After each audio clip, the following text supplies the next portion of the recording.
Assalamualaikum warahmatullahi wabarakatuh. Salam sejahtera bagi kita semua ya Hobu.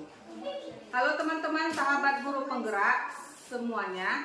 Di video kali ini saya akan mencoba melaksanakan kegiatan pra-observasi untuk aksi nyata modul 2.3 coaching untuk supervisi akademik. Dan saat ini saya ditemani langsung oleh rekan sejawat saya Bapak Amin Saleh Marulafau yang akan menjadi objek pengamatan saya. Baik, langsung saja kita menuju ke kegiatan pra-observasi. Selamat pagi Bapak Amin Saleh. Gimana kabarnya Pak? Alhamdulillah. Bagaimana dengan kabar Ibu juga? Alhamdulillah sangat-sangat baik Pak, luar biasa. Nah, di kegiatan kali ini Pak, kita akan melaksanakan kegiatan pra-observasi. Jadi tujuannya agar nanti ketika Bapak melaksanakan kegiatan pembelajaran di kelas, jadi lebih siap dan lebih percaya diri. Baik Pak, jadi untuk kegiatan pra-observasi kali ini, ada beberapa pertanyaan yang ingin saya pertanyakan kepada Bapak, boleh ya? Boleh Bu. Oke. Baik Pak, untuk pertanyaan yang pertama terkait tujuan pembelajaran nanti, kira-kira tujuan pembelajaran seperti apa yang ingin Bapak terapkan di dalam kelas? Oke Pak, tujuan pembelajaran yang ingin saya capai pada pembelajaran ini yaitu peserta didik mampu menjelaskan dan mengamati bagaimana gotong royong dan serta kerjasama yang baik. Oh, berarti materi Bapak kali ini tentang bergotong royong ya Pak ya? Oke, baik. Kemudian untuk area pengembangannya nanti, pengennya yang ingin dikembangkan dari siswa seperti apa ya Pak?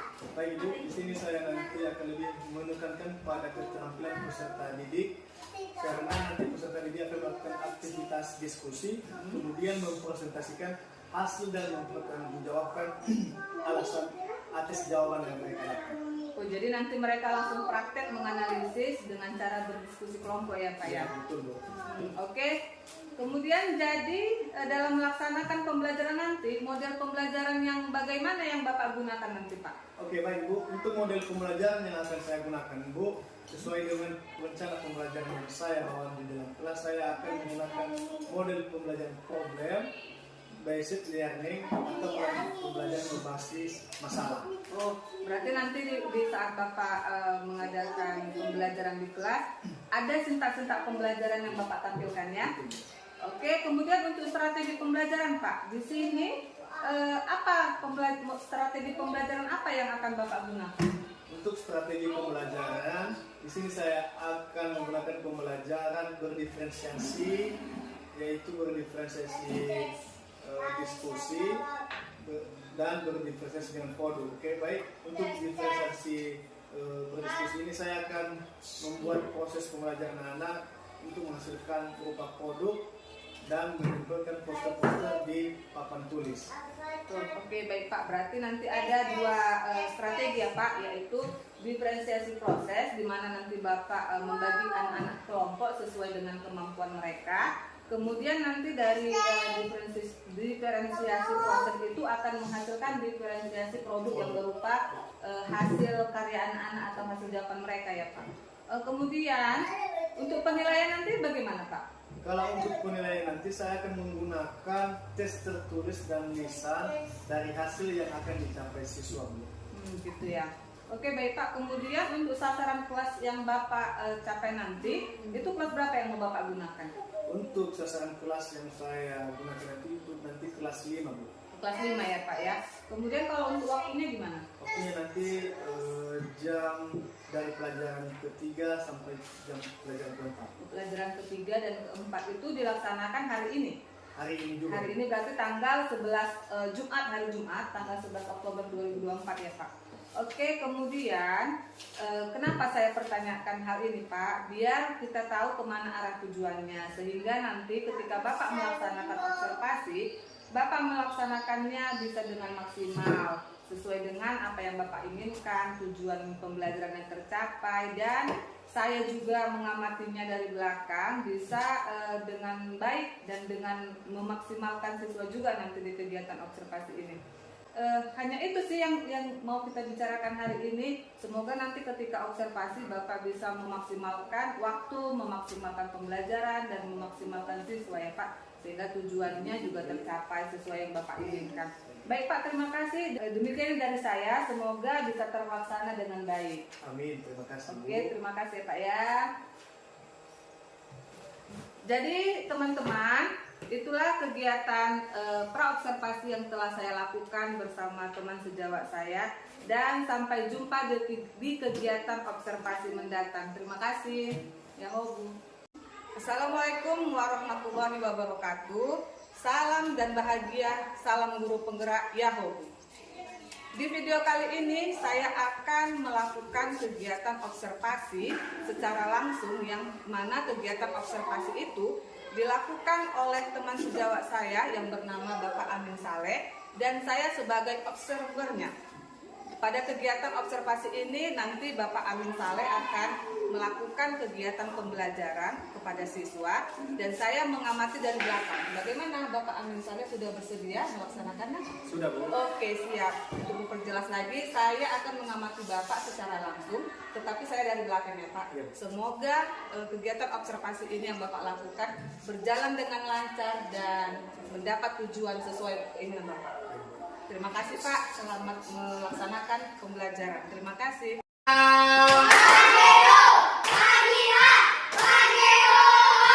Bagaimana semangat paginya?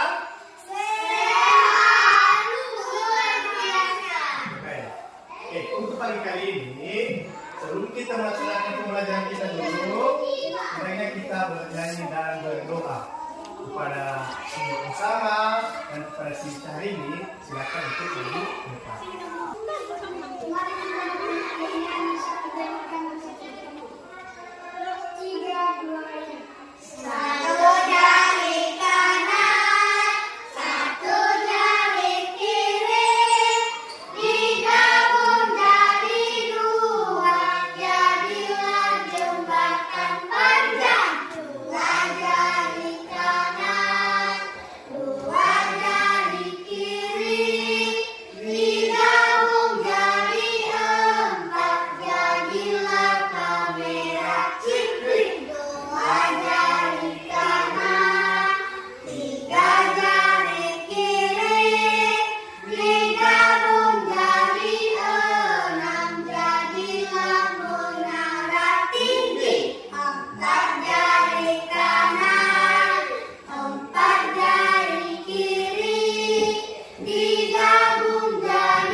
Kita sudah melaksanakan kegiatan berdoa dan bernyanyi. Sekarang Bapak akan mengabsensi anak-anak. Apakah sudah hadir semua atau belum? Oke, Bapak sudah menyediakan daftar hadir.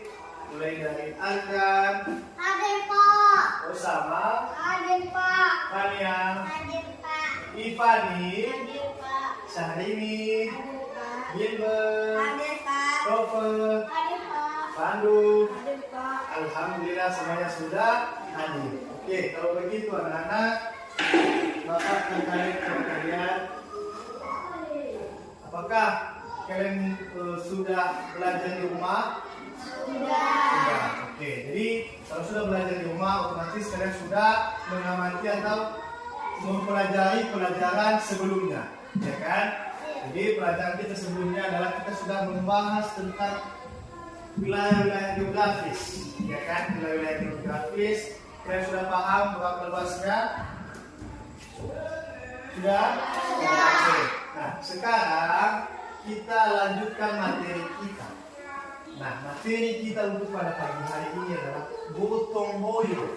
Nah, di sini siapa yang sering ikut gotong royong? Tunjuk tangan. Saya Pak. Semuanya sudah ikut gotong royong. Nah, gotong royong ini adalah sering kita temui di lingkungan kita. Betul? Betul. royong ini sering kita laksanakan di sekolah, betul tidak? Betul. Oke. Sekarang kita buka dulu halaman 37. Semuanya dapat buku? Sudah. Sudah? Oke. Sekarang kalian buka halaman 37, di mana di situ ada cerita atau narasinya gotong royong modal dasar pembangunan. Nah, jadi saya minta kepada si Akan untuk membacakan gotong royong ini apa maksudnya. Gotong royong merupakan modal dasar bagi terciptanya suasana kemasyarakatan yang harmonis. Mengapa demikian?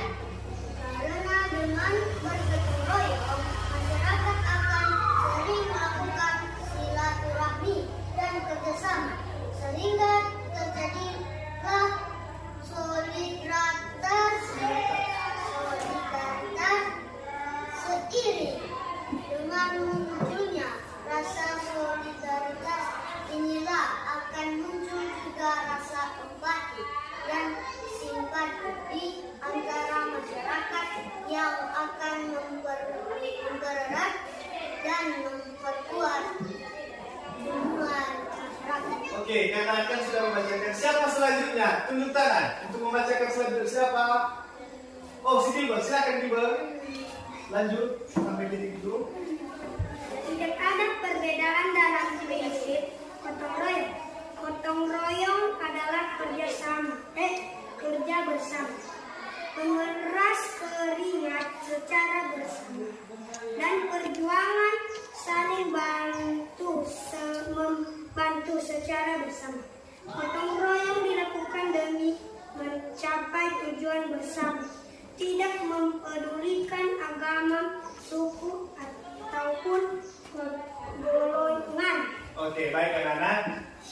Mungkin dari dua orang siswa tadi sudah membacakan sama kita apa itu arti gotong royong. Oke, Bapak akan mengembangkan gotong royong ini adalah suatu dasar kita untuk terciptanya suatu kemasyarakatan yang harmonis. Nah, mungkin kita di sini adalah beda-beda desa, ya kan, beda-beda desa.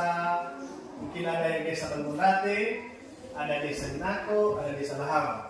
Nah, saya tanya sama kalian dulu, apakah di desa kalian pernah dilakukan gotong royong? Pernah.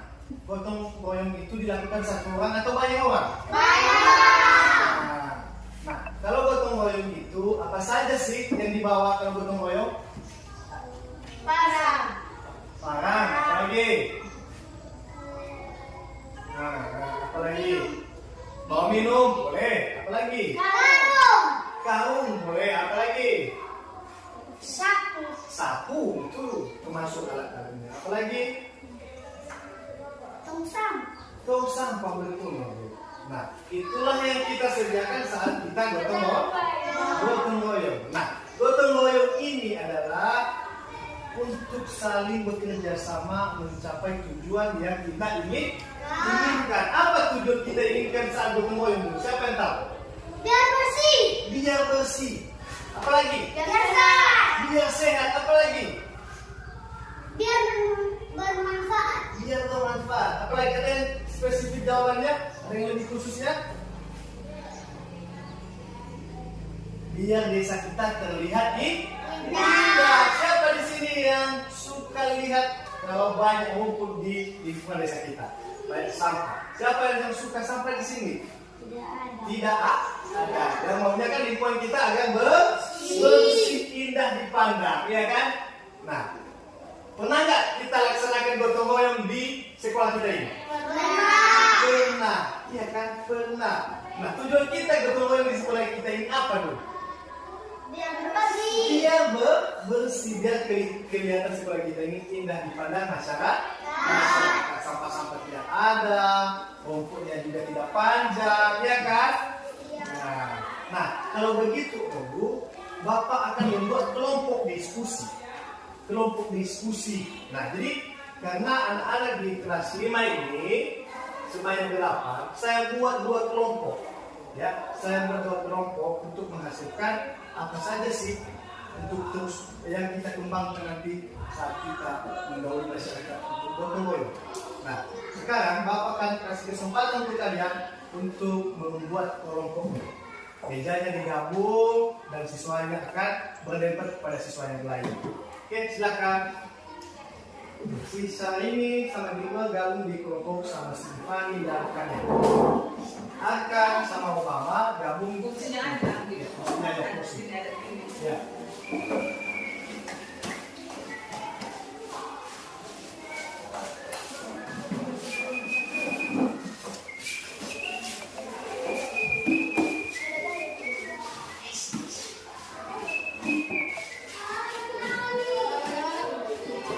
Oke.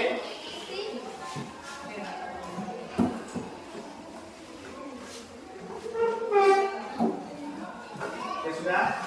Oke, kita namai kelompok ini adalah kelompok 1. Ini adalah kelompok 2. Oke, kalau begitu Bapak akan membagikan nanti kertas kecil ini, ya. Kertas kecil ini nanti kalianlah tulis, ya. Tulis bagaimana pengaruh negatif kalau tidak dilaksanakan gotong royong di sekolah, di lingkungan atau di rumah. Nah, itu nanti kalian tulis di buku kecil ini pengaruh negatifnya. Ya, apa saja yang diakibatkan jika misalnya lingkungan kita tidak bersih. Nah, itu nanti yang kalian diskusikan kelompok 1, diskusikan kelompok 2, ya. Apa yang menjadi sisi positif dan apa yang menjadi sisi negatif dalam lingkungan sekolah, lingkungan di rumah, dan juga di lingkungan masyarakat. Oke, sudah tahu sisi positif itu baik, negatif itu yang salah, ya. Tulis nanti sisi positifnya ini, sisi negatifnya ini. Nah, itulah tugas kalian nanti yang berdiskusi kelompok 1 dan kelompok 2. Nah, nanti setelah apa nanti kalian nanti tulis di sini kertas kecil ini. Nanti satu kelompok yang membacakan, tapi semua orang ini nanti ditulis. Tapi cuma satu orang khususan tiap kelompok. Oke, sepakat? Oke, saya akan bagikan ya. Diskusikan apa yang menjadi hal positif dan hal negatif ketika kita melaksanakan gotong royong dan kita tidak melaksanakan gotong royong. Oke?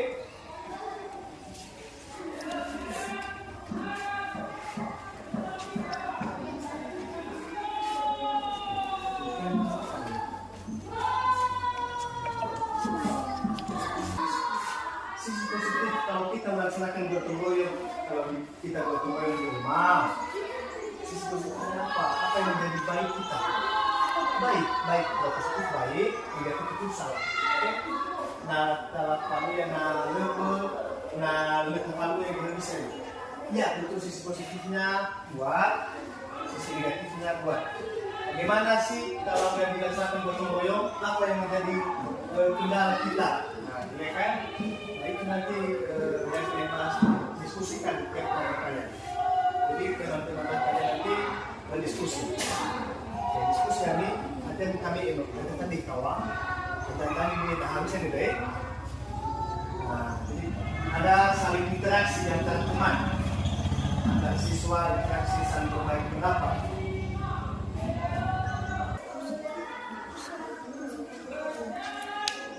Nah, kalau negatif itu sisi negatif itu namanya.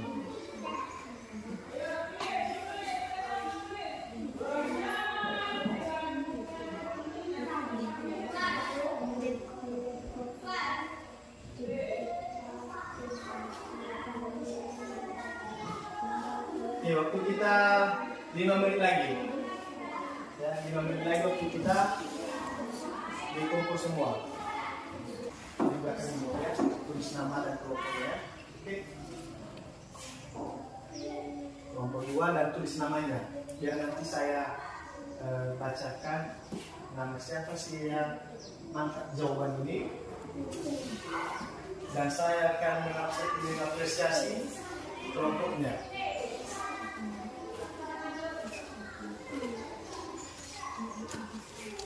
Dan bagaimana dengan kelompok 2 sisi negatifnya? Oke. Bagaimana kelompok 1 sudah? Kelompok 2 sudah? Terus namaikan kelompok. Letak aku tadi. Ini lengket. Hah? Itu buat itu. Lengket.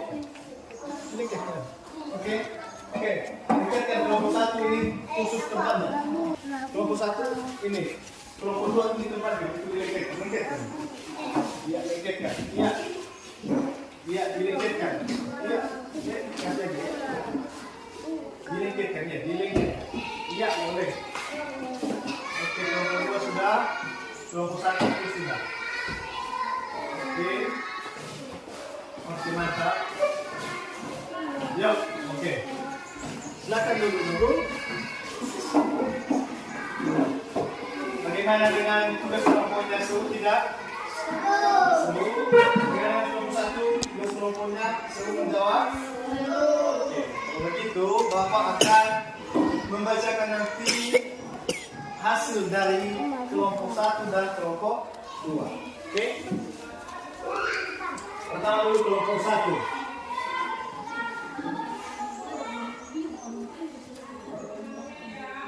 Oke, ini adalah hasil kelompok 1 yang telah menuliskan sisi negatif dan sisi positifnya. Ini adalah hasil dari saya ini. Nah, nama saya ini saya akan panggil. Silakan maju ke depan saya ini untuk mempresentasikan hasil diskusi kelompoknya. Negatif menjadi kelompok. Tidak dipandang masyarakat bahwa penyakit banyak nyamuk dan lain. Sisi positif dipandang masyarakat menjadi sehat dan lebih baik dan lebih senang. Iya, tepuk tangan semuanya. Oke, mantap. Jawabannya sangat mantap sekali. Oke, sekarang adalah kelompok 2.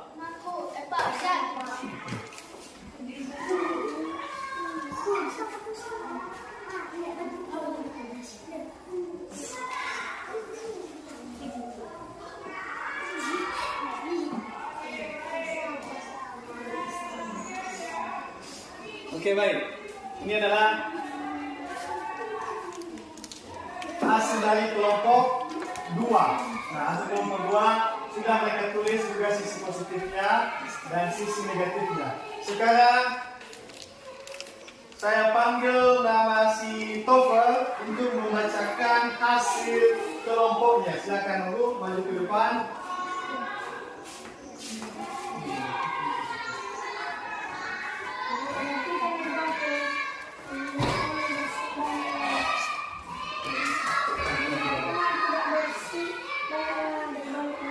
Oke, sisi positif dalam Bapak? Sisi positif? Kalau kita positif, kita bergotong royong, kita lingkungan bersih dan lingkungan baik. Oke, tepuk tangan. Oke, semuanya dapat nilai 100 semua. Nah, jadi kita sudah menuliskan dari kelompok 1 telah menyelesaikan tugas diskusinya dan kelompok 2 juga telah menyelesaikan. Nah, sisi positifnya, lingkungan kita dipandang masyarakat menjadi sehat, menjadi lebih baik dan lebih indah, sama seperti sekolah kita ini yang tidak ada sampah, rumput-rumput tidak panjang. Nah, kelihatan masyarakat di situ mereka menilai bahwa kita telah melaksanakan gotong royong bersama bapak guru, ibu guru dan siswa, ya kan, untuk mencapai tujuan yang lebih diinginkan. Baik anak-anak, itu saja hasil pelajaran kita hari ini dan Bapak akan merefleksi kalian semua. Oke, refleksi untuk pagi hari ini adalah bagaimana pelajaran kita hari ini, senang atau tidak? Senang. Bagaimana soal-soal yang Bapak berikan mudah atau susah? Mudah. Bagaimana keseriusan siswa dari kelompok 1 dan kelompok 2? Apakah sungguh-sungguh atau pura-pura belajar? Sungguh-sungguh. Oke, Nobu. Kalau begitu kita dulu ice breaking, Nobu ya. Kita dulu bernyanyi ya. Sebelum kita menutup pelajaran kita dulu, hendaknya kita bernyanyi. Bernyanyi kita dulu atau Garuda Pancasila. Tahu semua yang berbau Pancasila? Oke, 1, 2, 3. Pancasila.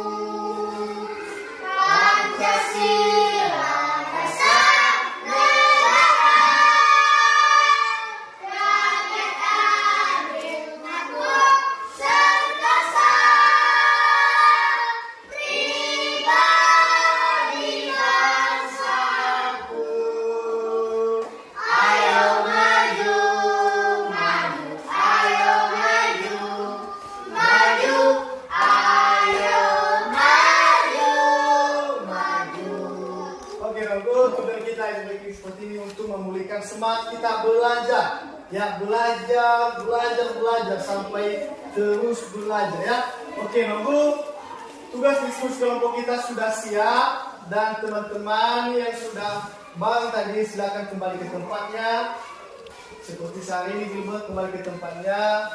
Sebelum nanti kita akan menutup pelajaran kita dan sekarang kalian kembali ke tempatnya.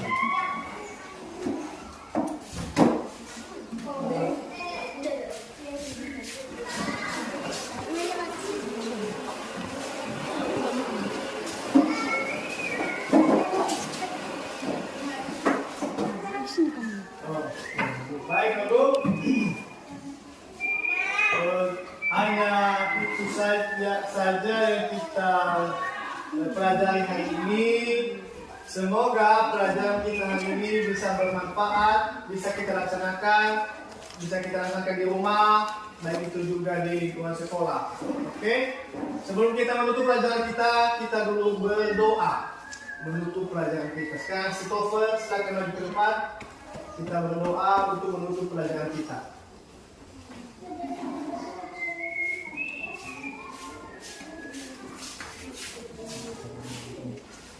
Allah, kita berdoa menurut kami masing-masing doa.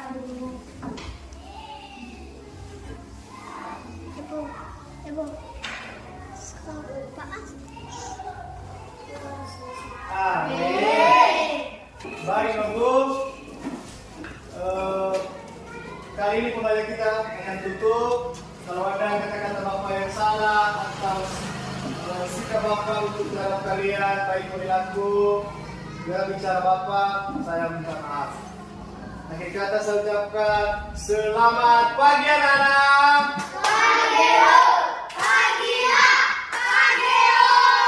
Baik anak-anak, silakan keluar untuk istirahat.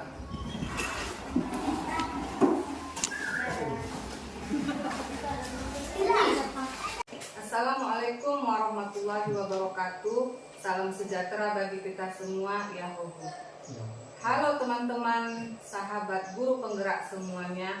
Kali ini sampailah saya pada tahap kegiatan pasca observasi. Setelah di pertemuan lalu, saya sudah melaksanakan kegiatan pengamatan langsung atau observasi terhadap rekan sejawat saya yang bernama Bapak Amin Saleh Marula Fauh. Jadi hari ini marilah kita saksikan atau kita mulai kegiatan pasca observasi kita ini yang didampingi oleh pengajar praktik yaitu Bapak Arif Manjebua. Kita mulai. Selamat pagi Bapak Saleh. Selamat pagi juga Ibu. Gimana kabarnya Pak? Alhamdulillah baik. Bagaimana kabarnya juga Bu? Alhamdulillah baik. Baik Pak. Pada kegiatan pasca observasi kali ini tujuannya adalah saya ingin mengajak Bapak mengobrol banyak hal, terkhususnya pada kegiatan yang sudah Bapak lakukan di pertemuan kemarin, yaitu kegiatan observasi dan saya yang berada di dalam kelas Bapak kemarin sebagai observernya. Dan ada beberapa pertanyaan yang ingin saya pertanyakan kepada Bapak. Kira-kira boleh nggak saya bertanya Pak? Boleh Bu. Oke, baik Pak. Untuk pertanyaan pertama, bagaimana perasaan Bapak selama melaksanakan kegiatan pembelajaran di kelas atau observasi kemarin? Alhamdulillah cukup puas Bu, karena saya merasa pembelajaran yang saya lakukan saat observasi kemarin cukup bagus. Mulai dari keterlibatan siswa dan keaktifan siswa dan ketertarikan siswa serta mengikuti pembelajaran sangat antusias ya, walaupun ada beberapa hal yang masih belum sempurna. Oh, ada beberapa hal yang belum sempurna ya Pak ya. Apa itu kira-kira Pak? Di saat observasi kemarin di awal pembelajaran saya merasa deg-degan dikarenakan masih belum terbiasa. Seiringnya berjalan waktu, alhamdulillah sudah menjadi percaya diri untuk mengobservasi. Ya, saya juga melihat hal itu semalam. Masih baru-baru pertama Bapak agak deg-degan gitu, tetapi setelah berjalan waktu, pembelajaran semakin bagus saya lihat gitu. Oke Pak, kemudian selanjutnya bisakah Bapak ceritakan kembali terkait proses observasi pembelajaran yang sudah Bapak laksanakan di dalam kelas kemarin? Baik Ibu, pada proses pembelajaran kemarin saat saya observasi, alhamdulillah sudah sesuai dengan perencanaan, yaitu tujuan pembelajaran sudah tercapai. Pembelajaran yang dilaksanakan sudah sesuai dengan pembelajaran berdiferensiasi. Jadi ada berdiferensiasi, saya membuat dalam bentuk kelompok untuk melibatkan siswa dan serta keaktifan siswa dalam kelompok, dan berdiferensiasi untuk produk menghasilkan berupa poster dan alur diagram sederhana. Oh, ya kemarin ada Bapak tampilkan ya itu poster, terus ada diagram alur sederhana yang juga semalam saya lihat. Oke Pak, untuk selanjutnya terkait hambatan ini Pak. Sekarang kita masuk ke hambatan. Dari proses pembelajaran yang telah Bapak lakukan kemarin, apa kira-kira yang menjadi hambatan saat itu Pak? Oh, baik Bu. Nah, di hambatan kemarin saat saya observasi, jadi yang saya rasakan adalah terjadi pada seseorang siswa yang takut berpendapat dan takut menyampaikan apa yang mereka sampaikan. Nah, jadi sehingga hanya ada satu orang siswa yang menjawab pertanyaan setiap saya ajukan pertanyaan. Iya, memang saya lihat juga kemarin hanya satu siswa yang menjawab setiap pertanyaan Bapak berikan. Nah, menurut saya itu terjadi karena jadi keaktifan siswa jadi kurang menyeluruh ya Pak, karena hanya cuma satu siswa aja yang menjawab pertanyaan-pertanyaan itu. Kemudian terkait hambatan-hambatan yang Bapak sebutkan tadi, kira-kira menurut Bapak apa sih alasan kok bisa ada hambatan itu datang atau muncul gitu? Ya Bu, dikarenakan pada saat saya mengajar masih belum memaksimalkan keaktifan anak-anak saat mengikuti proses pembelajaran saya, dikarenakan juga saya mengajukan pertanyaan belum memberikan kesempatan untuk siswa-siswa yang lain. Jadi masih siswa yang lain masih belum terbiasa untuk mengajukan pendapat. Oh, jadi alasannya itu karena Bapak bersifatnya menawarkan. Benar. Ya, bukan memberikan kesempatan kepada siswa lain. Jadi sehingga yang menjawab ya siswa itu aja gitu ya Pak ya. Oke, kemudian terkait hambatan itu lagi ya Pak ya. Kita lanjut dari hambatan tadi. Kira-kira kalau solusi yang bisa Bapak lakukan untuk meminimalisir hambatan di pembelajaran itu apa ya Pak kira-kira? Baik Bu, rencananya di setiap pembelajaran yang akan saya lakukan akan memberikan kesempatan kepada siswa agar bisa berpendapat dan bisa mengajukan pertanyaan tanpa rasa malu, tanpa rasa takut kepada bapak guru atau ibu yang mengajar di dalam kelas. Saya Bu. Oke, saya setuju sama rencana yang akan Bapak buat. Biar semua siswa juga merasakan kesempatan yang sama dalam berbicara ya Pak ya. Kemudian karena Bapak sudah menyampaikan solusi atas hambatan yang terjadi, kira-kira kapan mau Bapak eksekusi atau Bapak lakukan solusi-solusi yang sudah Bapak katakan tadi? Rencana saya Bu, pada pertemuan berikutnya nanti saya akan melakukan yang saya akan langsung saya terapkan di dalam kelas. Berarti di pembelajaran berikutnya udah Bapak terapkanlah rencana-rencana Bapak tadi ya Pak ya. Luar biasa sekali Pak. Semakin cepat Bapak terapkan, maka semakin cepat perubahan yang akan kita lihat dari anak-anak. Baik, dari hasil pembicaraan kita pada pasca observasi ini, semoga segala solusi yang Bapak bicarakan dapat Bapak laksanakan dan dapat memaksimalkan hasil yang akan Bapak tuju ya. Kemudian saya sangat setuju atas segala rencana dan tindakan yang akan Bapak terapkan di kelas. Sebenarnya Pak, ini saya pengen gitu lama-lama bercerita sama Bapak. Saya ingin mendengar segala kebaikan dari Bapak. Tetapi apalah daya, waktu kita hanya sedikit. Jadi saya ingin ke depannya nanti saya mendapatkan cerita yang lebih baik dari sini Pak. Dari ada kemajuan lah gitu. Tetapi untuk kali ini kita cukupkanlah pembicaraan kita pada pasca observasi ini ya Pak. Terima kasih Bapak sudah mau berbagi kepada saya dan teman-teman lainnya. Terima kasih ya Pak. Terima kasih juga Bu. Aduh, Pak.